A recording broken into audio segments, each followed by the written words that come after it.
Gold Rush exclusive.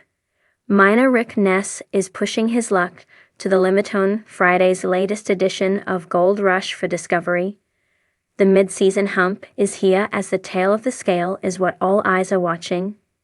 And Miner Rick Ness is acutely aware that he cannot have a bust season.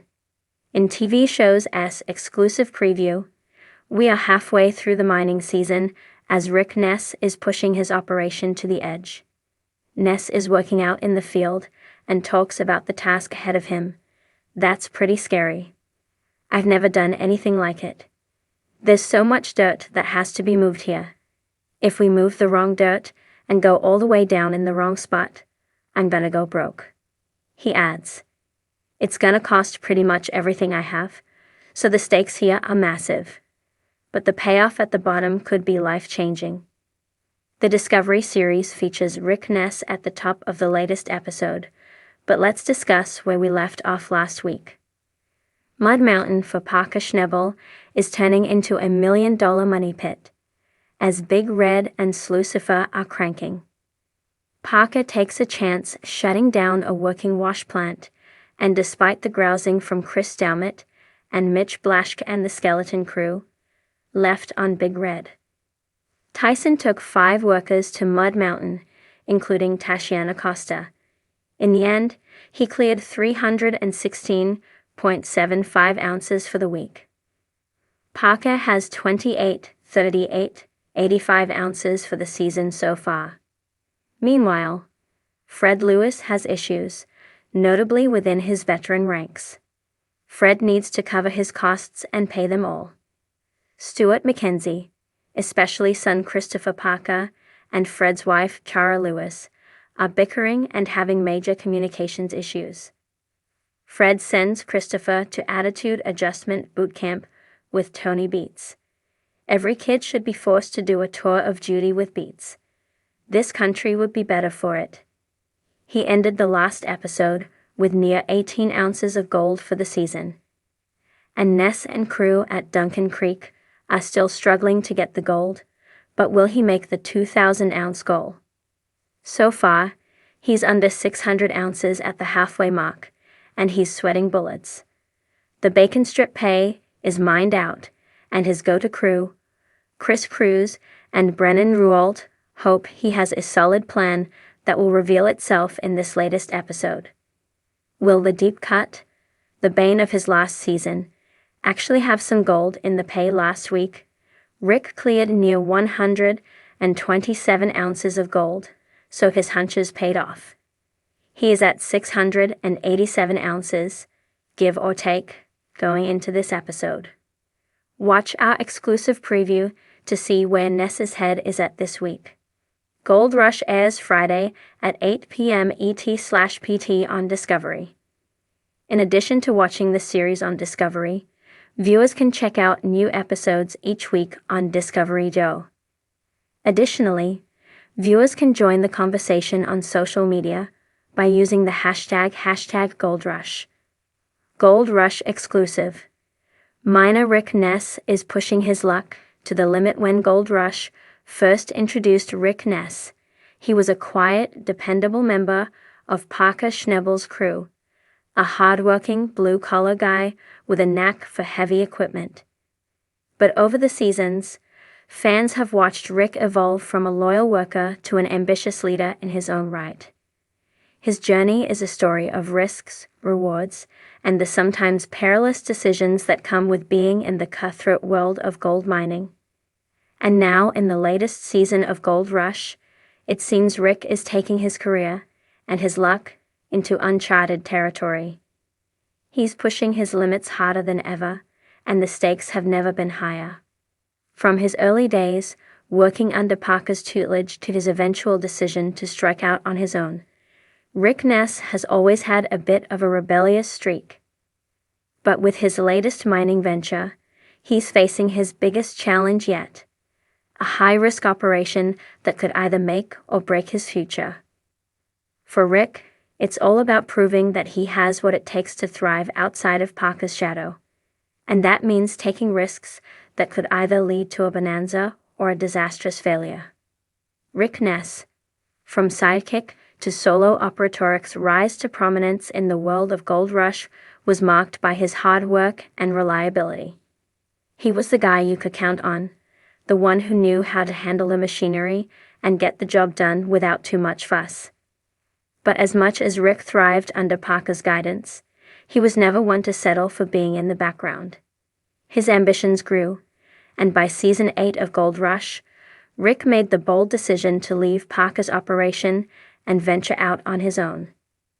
This decision, though risky, was driven by a desire to carve his own path and prove to the world, and perhaps most importantly, to himself, that he could succeed as a mining boss. In 2018, Rick launched his own mining operation, appropriately named Rick Ness Mining, with a team that included some familiar faces from his time with Parker. While some fans were skeptical of his ability to lead, others were excited to see how he would fare as a solo operator. After all, gold mining is a tough business, and success isn't guaranteed for anyone, let alone his experience with heavy machinery and his deep understanding of the land. He set out to make his mark in the Yukon. What followed was a season filled with ups and downs, triumphs, and setbacks. There were moments where Rick's operation seemed on the brink of failure, only for him to push through and overcome obstacles with grit and determination. In the end, Rick proved to be more than just a dependable worker. He had the heart of a miner and the tenacity of a true leader, taking big risks. The gamble that could pay off in the latest season of Gold Rush. Rick Ness is no longer content with simply running his operation and hoping for a steady gold yield. This time, he's pushing his luck to the limit, opting for a bold, high-risk strategy that could either deliver massive rewards or leave him with nothing. Rick's latest gamble centers around a new claim, a piece of land that has a reputation for being rich with gold, but also notoriously difficult to mine. The terrain is tough, the equipment is old, and the operation is on the brink of failure. On paper, the risks are astronomical. The cost of equipment repairs, the labor required, and the lack of guarantees make it a dicey proposition. Yet, Rick is determined to make it work. He believes in the claim, and he's convinced that there's gold buried deep within the earth, just waiting to be extracted.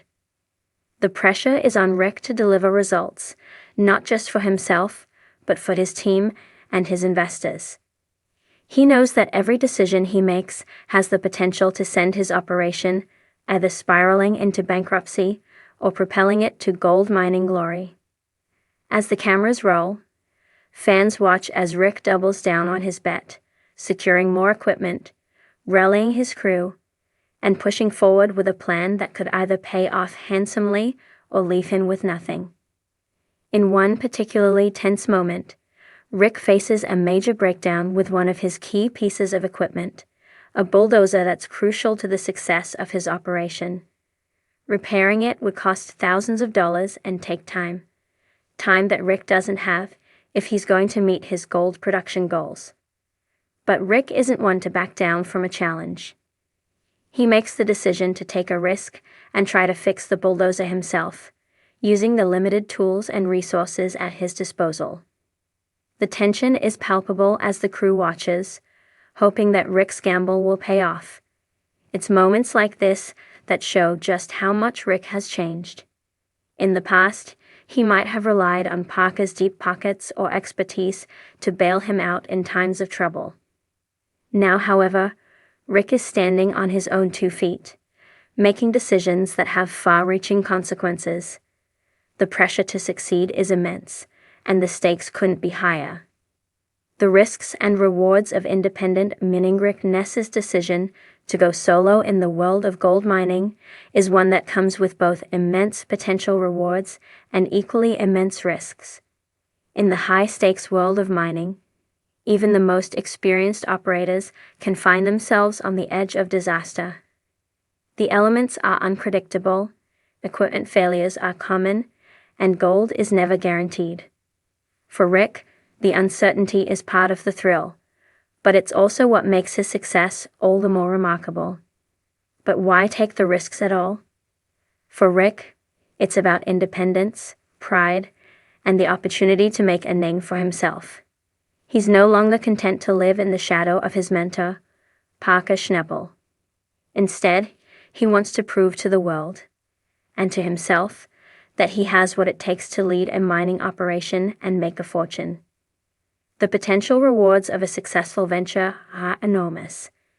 A profitable operation that brings in millions of dollars, a reputation as a successful miner, and the satisfaction of knowing he did it all on his own. But the flip side of that is the reality of failure. In the world of gold mining, one bad decision, one malfunctioning piece of equipment, or one unfortunate stroke of bad luck can spell disaster. With so much on the line, Rick's future as a miner is far from certain. Personal stakes. The impact of risk on Rick's team. While Rick may be the one leading the charge, his decisions affect everyone in his camp. His team is counting on him to succeed, not just because they want to make money, but because their livelihoods are tied to the success or failure of his operation. In a recent episode, Rick faces a situation where his workers start to question his leadership. They've seen the risks, they've felt the pressure, and some are beginning to wonder if he's pushing too hard, too fast. In one heated conversation, Rick has to convince his crew that the risks are worth taking. He reassures them that his vision for the mine will pay off in the end, but there's an underlying tension. When you're working with gold miners in the Yukon, the environment is already tough, and the risk of failure only increases the strain on relationships. The last thing Rick needs is for his crew to lose faith in him.